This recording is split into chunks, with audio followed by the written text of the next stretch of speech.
Hello friends, हमारे YouTube channel exam मंत्रा में आप सभी का हार्दिक स्वागत है। मैं आपके साथ सरिता। आप सब कैसे हो? उम्मीद करती हूँ सभी साथी बहुत अच्छे हैं। तो दोस्तों, आज का अपना टॉपिक रहेगा प्राचीन भारत पर विदेशी आक्रमण। तो प्राचीन भारत पर विदेशी आक्रमण से सारे इंपॉर्टेंट क्वेश्चन है। तो दोस्तों, इस वीडियो को आप शुरू से लेकर अंत तक जरूर देखना, बीच में से कहीं से भी मिस मत करना, क्योंकि सारे क्वेश्चन एग्जाम्स में पूछे गए क्वेश्चन है।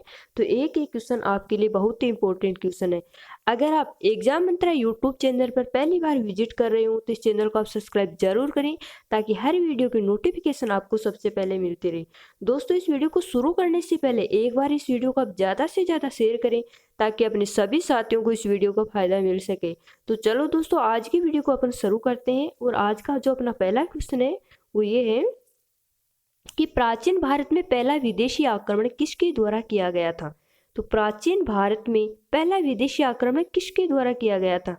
ईरानियों द्वारा, कुषाणों द्वारा, यूनानियों द्वारा, शक्कों द्वारा। तो प्राचीन भारत में जो पहला विदेशी आक्रमण हुआ था वो किसके द्वारा किया गया था? तो इसमें आपका क्या ऑप्शन सही होगा? ईरानियों के द्वारा। किसके द्वारा किया गया था? ईरानियों के द्वारा किया गया था। भारत में जो प्रथम विदेशी आक्रमण ईरान के हकमनी वंश के राजाओं ने किया था। किस वंश के राजाओं ने किया था? हकमनी वंश के राजाओं ने किया था। हकमनी वंश का जो संस्थापक था वह साइरस टू था। इसे कुरुस भी कहा जाता था। भारत पर पहला विदेशी आक्रमण करने का जो असफल प्रयास वो 550 ईसा पूर्व में ईरान के सम्राट साइरस द्वारा किया गया। तो 550 ईसा पूर्व में ईरान के सम्राट साइरस के द्वारा पहला विदेशी आक्रमण किया गया था। प्राचीन भारत में दूसरा विदेशी आक्रमण एवं पहला यूरोपीय आक्रमण किनके द्वारा किया गया? ईरानियों, यूनानियों, शक्कों एवं इनमें से कोई नहीं। तो दूसरा विदेशी आक्रमण और पहला यूरोपीय आक्रमण किसके द्वारा किया गया? तो इसमें आपका बी ऑप्शन सही होगा। भारत में दूसरा विदेशी आक्रमण एवं पहला यूरोपीय आक्रमण यूनानियों द्वारा किया गया। किनके द्वारा किया गया था? यूनानियों द्वारा। हकामनी आक्रमण के पश्चात, यानी हकमनी वंश के आक्रमण के पश्चात पश्चिमोत्तर भारत को एक दूसरे विदेशी आक्रमण का सामना करना पड़ा था। 326 ईसा पूर्व में उसने सिंधु नदी पार कर भारत की धरती पर कदम रखा। उसका सबसे प्रसिद्ध युद्ध झेलम नदी के तट पर हुआ, जो राजा पुरुष के साथ हुआ, जो वेसत्ता का युद्ध या झेलम का युद्ध या हाइड स्पीच का युद्ध के नाम से जाना जाता है। ग्रीक यूनानी लेखकों द्वारा किसे अग्रमीज कहा गया है? ग्रीक व यूनानी लेखकों द्वारा किसे अग्रमीज कहा गया है?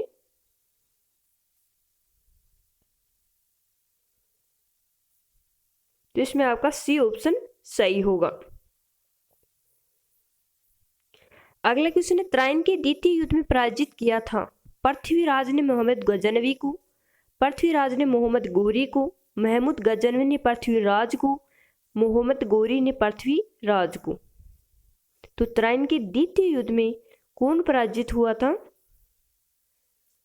तो इसमें आपका डी ऑप्शन सही होगा। मोहम्मद गोरी ने त्राइन के द्वितीय युद्ध में पृथ्वीराज को पराजित किया था। 1191 व 92 ईस्वी में लड़ाया गया था। कब लड़ा गया था? 1192 ईस्वी में लड़ा गया था। राजपूत शासक पृथ्वीराज चौहान ने मोहम्मद गोरी को बुरी तरह पराजित किया। मोहम्मद गोरी ने पृथ्वीराज चौहान को परास्त कर विजय हासिल की। दोनों ही युद्ध मोहम्मद गोरी और चौहान वंश के राजपूत शासक पृथ्वीराज चौहान के बीच में लड़ा गया था। मगध के किस प्रारंभिक शासक ने राजारोहण के लिए अपने पिता की हत्या की और इसी कारणवश अपने पुत्र द्वारा मारा गया था?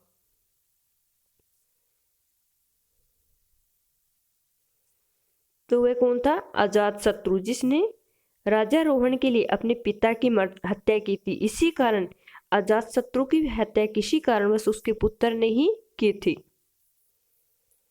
महमूद गजनवी ने भारत पर कितनी बार आक्रमण किया था? तो महमूद गजनवी ने भारत पर कितनी बार आक्रमण किया?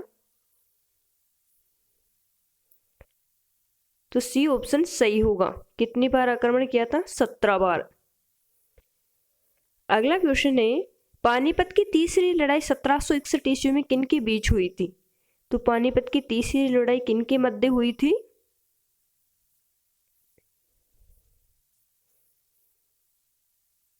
जिसमें आपका ए ऑप्शन सही होगा, पेशवा बाजीराव द्वितीय और अहमद शाह अब्दाली के मध्य पानीपत की तीसरी लड़ाई हुई थी। दोस्तों पानीपत का तीसरा युद्ध अहमद शाह अब्दाली और मराठा सेनापति सदाशिवराव भाऊ के बीच 14 जनवरी 1761 को वर्तमान पानीपत के मैदान में हुआ, जो कहाँ है? हरियाणा में। वर्तमान में कहाँ है? हरियाणा में। इस युद्ध में गारदी सेना प्रमुख इब्राहिम खां गारदी ने मराठों का साथ दिया। दोआब के अफगान रोहिला और अवध के नवाब शुजाउद्दौला ने अहमद शाह अब्दाली को धोखा दिया था। अहमद शाह अब्दाली का साथ दिया था, सॉरी दोस्तों, अहमद शाह अब्दाली का साथ दिया था। 1857 की क्रांति का मुख्य कारण क्या था? भारतीयों को ईसाई धर्म में परिवर्तित करने का प्रयास, चर्बी वाले कारतूसों का आरंभ करना, ब्रिटिश सैनिकों भारतीय सैनिकों के वेतन में भारी अंतर, डलहौजी का जब्ती का सिद्धांत। तो 1857 की क्रांति का जो मुख्य कारण था वह क्या था?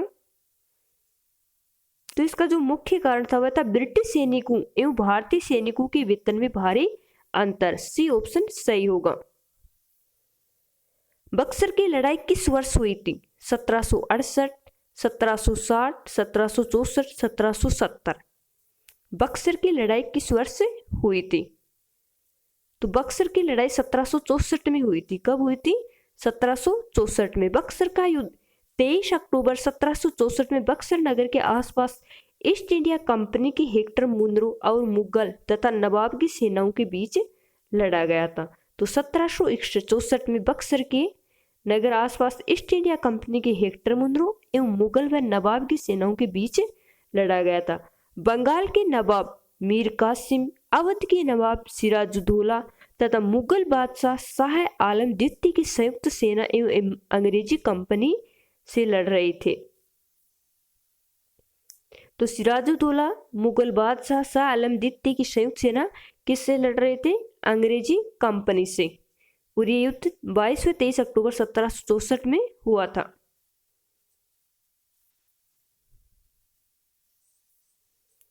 बालाकोट की लड़ाई किस वर्ष हुई थी? 1835, 1831, 1839, 1845।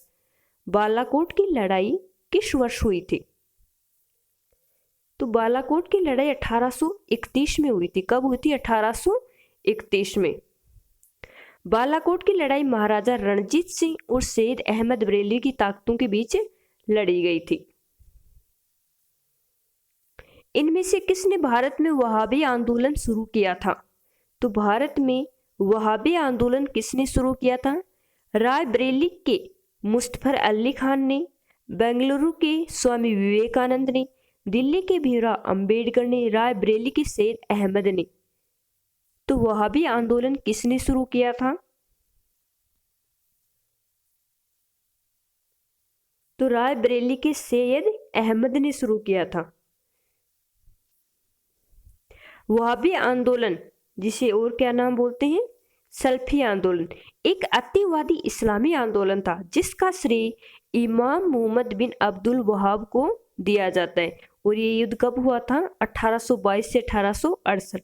दावे के अनुसार वह बिदअतों यानी गलत या गैर इस्लामिक रीति रिवाजों को मिटाने तथा इस्लाम को उसके असल हालत में जैसा कि इस्लाम के पैगंबर के समय में था, कुछ लोग उन्हें चरमपंथी मानते थे। तो ये था वहाबी आंदोलन।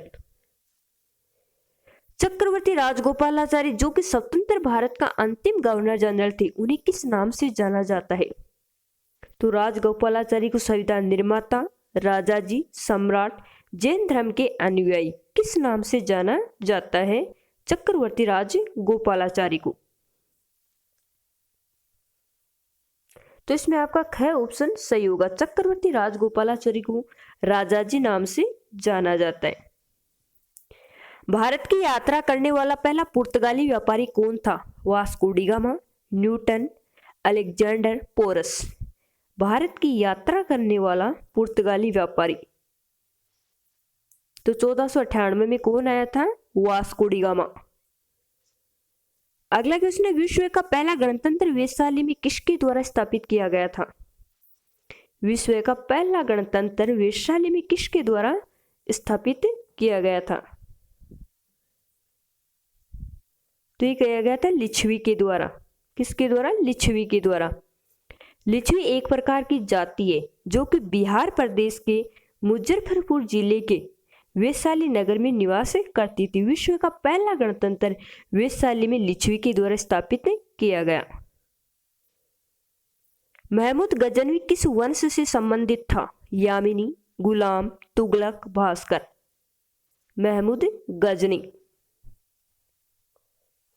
तो इसमें आपका कई ऑप्शन सही होगा। महमूद गजनी यामिनी वंश से संबंधित था। किससे संबंधित था? यामिनी वंश से। यामिनी 997 ईस्वी में गजनी अफगानिस्तान में यामिनी वंश की स्थापना सुबुक्तगिन ने की थी। किसने की थी? सुबुक्तगिन ने की थी। प्रसिद्ध शासक महमूद गजनी यामिनी वंश से संबंधित था। नंद वंश का संस्थापक कौन थे? महापदाम नंद, घनानंद, नागा अर्जुन, कालाशोक। नंद वंश का संस्थापक। तो नंद वंश के जो संस्थापक थे वो महापदम नंद थे। पहला ईरानी शासक कौन था जिसने भारत के कुछ भाग को अपने अधीन किया था? जेरसिस, डेरियस, साइरस, कोम्बिसिस। तो पहला ईरानी शासक कौन था जिसने भारत के कुछ भाग को अपने अधीन किया था? तो वह था डेरियस। मौर्य साम्राज्य की स्थापना किसने की थी? बिंबिसार, चंद्रगुप्त मौर्य, बिंदुसार, अशोक। मौर्य साम्राज्य की स्थापना किसने की थी? चंद्रगुप्त मौर्य ने।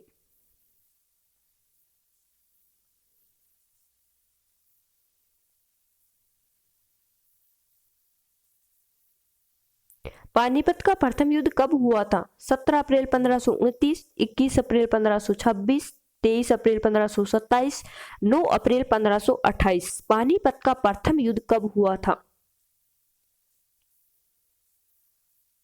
तो 21 अप्रैल 1526 को पानीपत का प्रथम युद्ध हुआ था।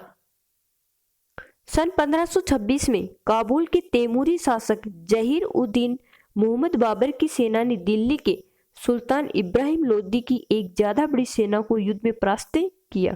युद्ध को 21 अप्रैल को पानीपत नामक एक छोटे से गांव के निकट लड़ा गया था जो वर्तमान भारतीय राज्य हरियाणा में स्थित है। तो पानीपत का युद्ध कब हुआ था? 1526 में बाबर और इब्राहिम लोदी के मध्य। पानीपत की दूसरी लड़ाई 5 नवंबर 1556 निम्नलिखित में से किसके बीच हुई थी? अकबर और हैमू, बाबर और इब्राहिम लोदी, सिकंदर और आदिल शाह, राजपूत और मुगल। पानीपत की दूसरी लड़ाई किन के बीच हुई थी? तो ये अकबर और हेमू के मध्य हुई थी। अकबर और हेमू के मध्य। अकबर और हेमू पानीपत की दूसरी लड़ाई 5 नवंबर 1556 को भारत के एक हिंदू शासक सम्राट हेमचंद्र विक्रमादित्य, जिसे हेमू कहते हैं, और अकबर की सेना के बीच हुई थी। इस युद्ध में अकबर की सेना पराजित हुई थी। तो पानीपत की कब हुई थी? 5 नवंबर 1556 को। आज के लिए बस इतना ही। धन्यवाद।